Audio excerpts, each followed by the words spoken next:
Welcome back to learn a little bit more about momentum. Before we start the new information, just a quick reminder of what we already know about momentum. The first thing is that momentum, it is a lowercase p. It's strange, I know, you have to get used to it. And in order to calculate momentum, you need to know the mass of an object and you need to know its velocity. How fast is it moving? The unit of momentum, it doesn't get a special unit. You have to actually take the unit of mass, kilograms, and multiply it by the unit of velocity, which is meters per second. So this right here, I know it's long, that's what goes behind all of your answers. Okay, the other thing that we learned is a second equation. It's kind of like doing two equations in one. It takes acceleration and force and puts it all into one thing. It is F delta T equals M delta V. In order to change momentum, that is what that is, you have to apply a force for a set amount of time. All right, and we can use that to solve for force, time, mass, or change in velocity, whatever it is that we're looking for. So it's a useful equation. All right, moving into our new information, conservation of momentum. What this states is that the total momentum of a system remains constant during a collision. So we are going to look at things and we are going to make them collide and they're going to bounce off of each other or they're going to stick together, and we're going to be able to use this idea that the total starting momentum, however much momentum you have at the beginning, has to be equal to the ending momentum, however much they have after the collision. We'll be able to use that to help us solve for different unknowns. Okay, three types of collisions, and you will find these on your pink equation sheet, kind of down towards the bottom of the front side. You'll have explosion, elastic, and inelastic collisions. All right, our first type is an explosion. It sounds way more exciting than it is. In an explosion, two objects start together at rest. So they start together like this, and then they move away from each other. Okay, they explode apart. So if you were standing next to a friend and you were both on ice skates and you push off of each other, you start together at rest, and then they both move away from each other. If you go to fire a gun, the bullet is inside of the gun at rest to begin with. The bullet goes in one direction and the gun kicks back in the other direction.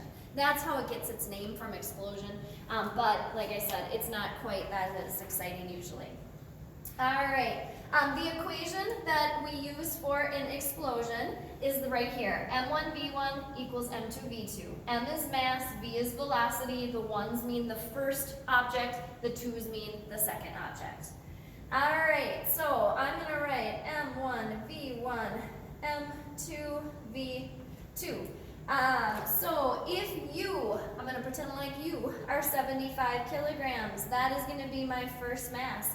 We're floating in space and through a 2.5 kilogram hammer with a velocity of 14.5 meters per second. What velocity would you move the other way with? So if you're in space, there's nothing holding you in, you throw something one way, you are going to go back the other direction. Okay, so your mass was 75. We are looking for the velocity that you would move backward with, so V1 is our x.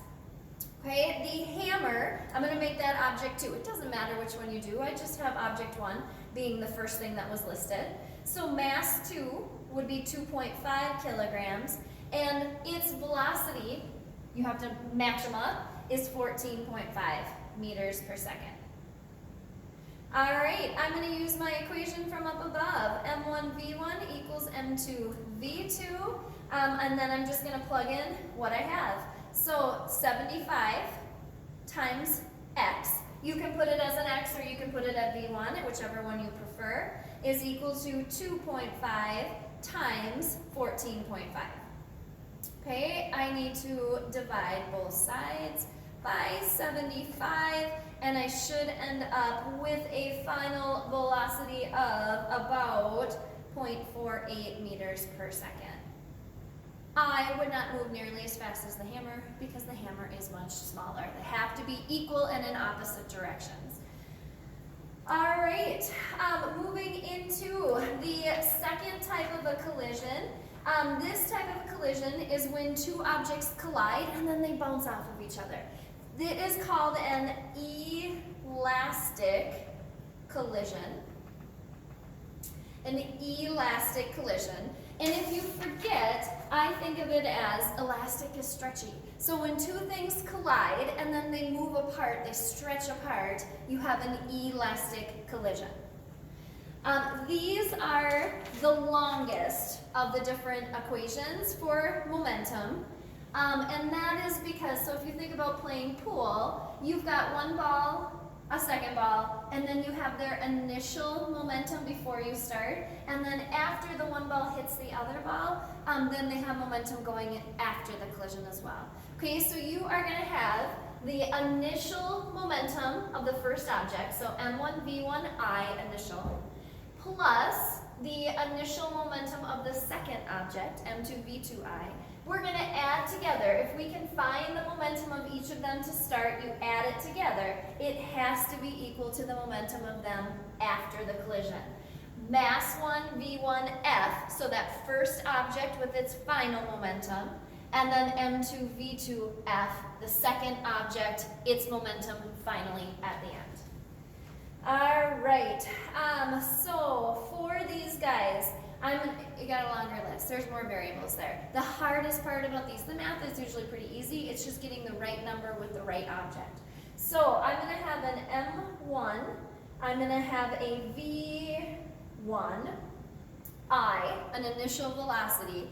And then the mass doesn't change, but I'm going to have a V1F. So I'm going to have a final velocity for that first object after it collides. From there, I'm also going to have an M2, a V2I, and a V2F. So the second object, mass won't change, but it's going to have an initial velocity, and then after the collision, it's going to have a final velocity. Okay, I list them all out so that I can match them up there. Some people will just write the equation and then put the numbers above it. It's up to you. All right, so a 4-kilogram bowling ball is moving at 8 meters per second. So it is 4 kilograms and has an initial velocity of 8 meters per second. It collides with a pin. That's the other object. So that's going to be down for mass 2, 1.5. That is at rest originally. Ooh, we like zeros because then something cancels out. If the bowling ball, that's back up to the first, this was the ball, this is the pin.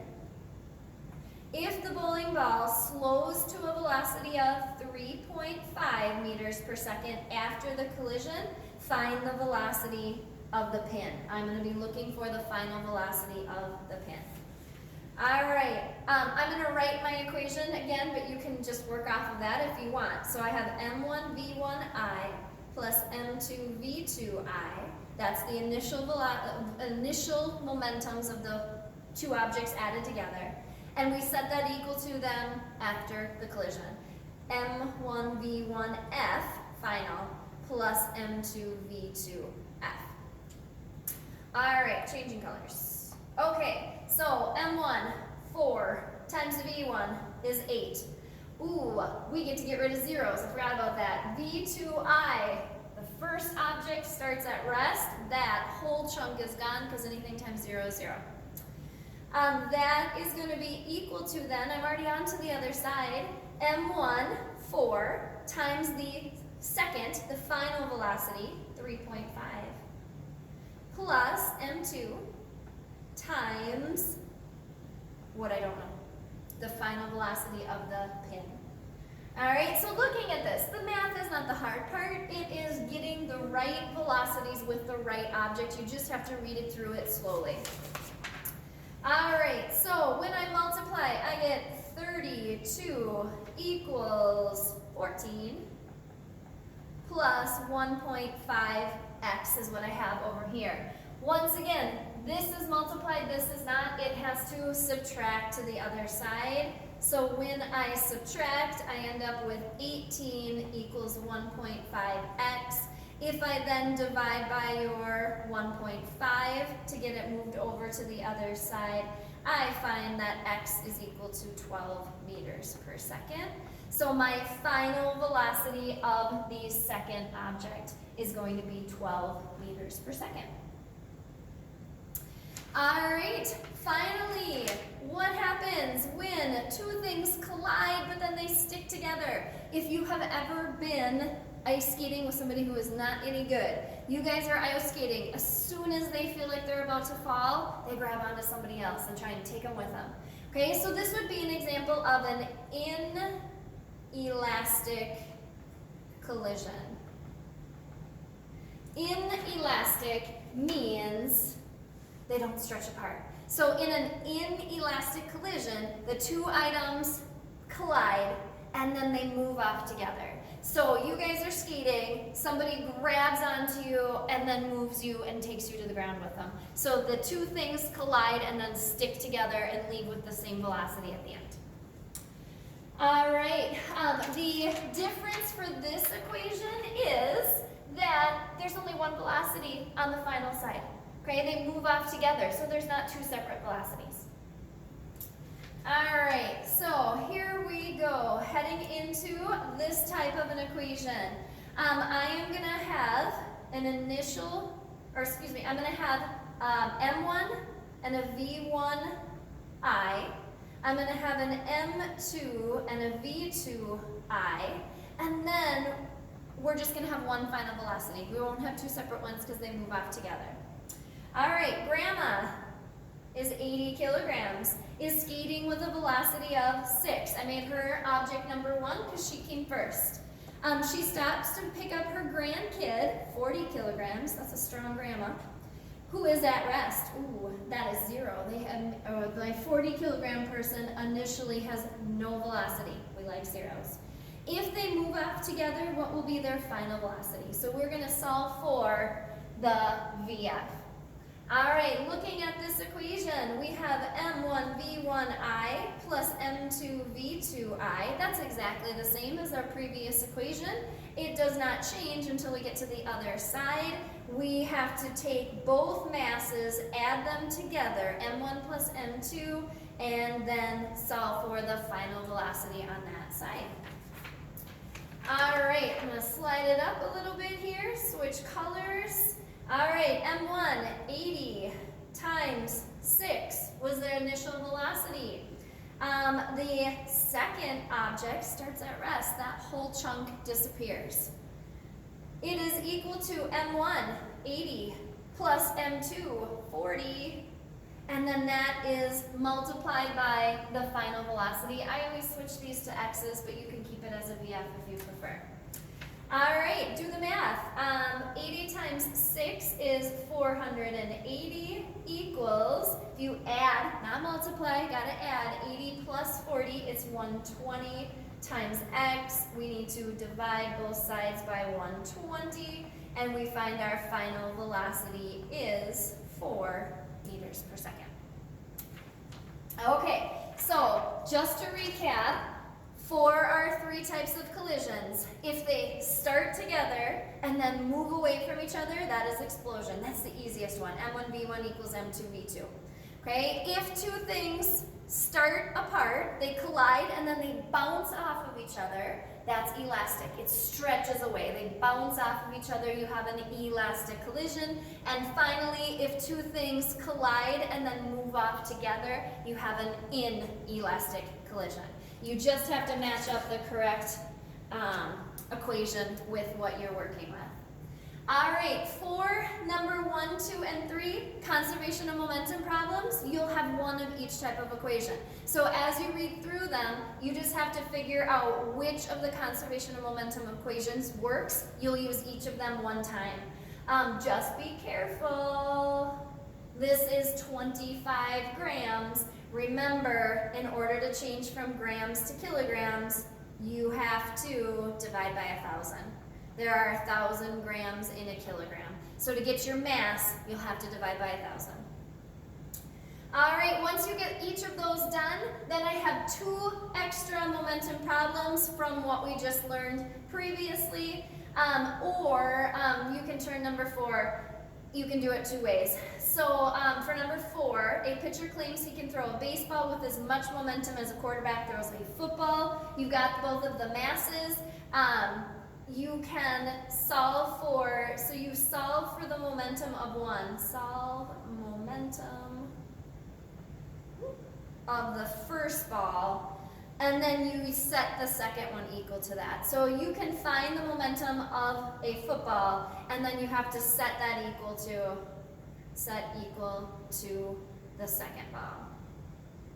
Or, I'll give you a little cheat sheet. You could also use M1V1 equals M2V2. That's probably easier. And then you'll just change your final answer into miles per hour. All right, and then finally, number 5, you'll be able to use one of your old equations, your F delta T equals M delta V. You can use solve for acceleration and then solve for force, or you can just use it right here. Just make sure you change that mass. You have to convert your pounds into kilograms by dividing by 2.2 before you do it. All right, if you have any questions, make sure you send me a text or hop on Zoom, and we should be good to go.